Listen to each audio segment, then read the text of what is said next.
లోకరక్షకుడైన యేసయ్య నామములో మీ అందరికీ శుభాలు తెలియజేస్తున్నాను. ఈ జూన్ నెల 26వ తేదీ కొరకు దేవుడు ఒక వాగ్దానాన్ని మనకు తెలియజేస్తూ ఉన్నాడు. ఆ వాగ్దానాన్ని చదువుకొని మన జీవితంలోకి స్వాధీనపరచుకుందాం.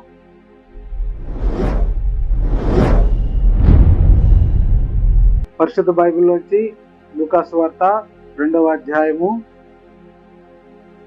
11వ వచనంలో దేవుడు ఈ రీతిగా మనకు తెలియజేస్తూ ఉన్నాడు. దావీదు పట్టణమందు నేడు రక్షకుడు మీ కొరకు పుట్టి ఉన్నాడు. ఈయన ప్రభు అయిన క్రీస్తు. దానికిదే మీ కారణవాలు. చిన్న వాక్యమును దేవుడు దీవించునుగాక. దేవుడు ఈరోజు మనకు ఈ రక్షకుడు గురించి మనకు తెలియజేయాలని ఆశపడుతూ ఉన్నాడు. ఆయన లోకాన్ని రక్షించడానికి లోక రక్షకుడిగా భూమి మీదకు జన్మించి ఉన్నాడని ఇక్కడ లేఖనాలు తెలియజేస్తూ ఉన్నాయి. దావీదు పట్టణమందు నేడు రక్షకుడు మీ కొరకు పుట్టి ఉన్నాడు. ఇక్కడ మీ కొరకు అనే ఆ విషయాన్ని మనం ఒకసారి ఆలోచిస్తే, పేదలైనటువంటి వారు, గొర్రెల కాపరులైనటువంటి వారి దగ్గరకు ప్రభువు దూత ప్రత్యక్షమయ్యి వారికి ఈ మాటను తెలియజేస్తూ ఉంది.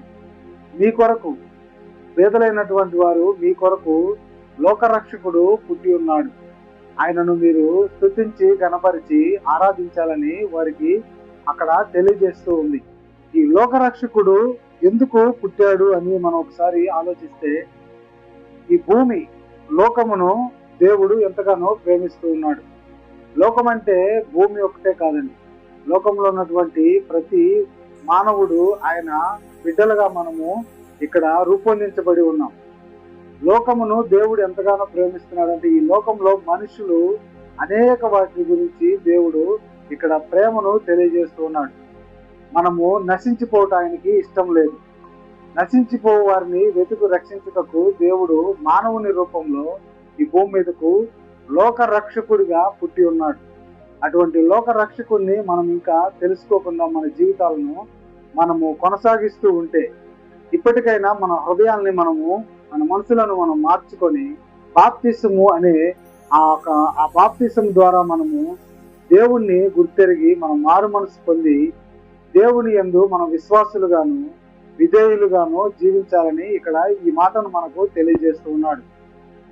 లోకరక్షకుడిని మనం ఇంకా తెలుసుకోకుండా అన్యుల వలె జీవిస్తూ ఉంటే ఆయన రాకడ సమీపముగా ఉన్నదని లేఖనాలు కూడా తెలియజేస్తూ ఉన్నాయి. లోకరక్షకుడు జన్మించాడు, ఆయన ఎదిగాడు, మన కొరకు పరిచారం చేశాడు, మన కొరకు సువార్తను బోధించాడు, మన కొరకు అనేక మార్పులను తీసుకుని వచ్చాడు. కళ్ళు లేని వారికి కళ్ళను ప్రసాదించాడు, కాళ్ళు లేనటువంటి వారికి కాళ్ళను ప్రసాదించాడు, అస్వస్థతతో అనారోగ్యాలతో బాధపడుతున్న వారిని స్వస్థపరిచాడు. అయితే ఆ యుగము సమాప్తమైంది. దేవుడు మనలను రక్షించుటకు ఆయన సిలువలో బలియాగమైపోయాడు. ఆయన రక్తంతో మనలందరినీ కడిగి పాపం నుంచి విముక్తులుగా చేసి మనల్ని పరిశుద్ధులుగా ఆయన మార్చాడు. అయితే ఇంకనూ మనము ఆ రక్షకుడిని మనము తెలుసుకోకుండా జీవిస్తూ ఉంటే ఆయన రాకడ సమీపముగా ఉన్నది.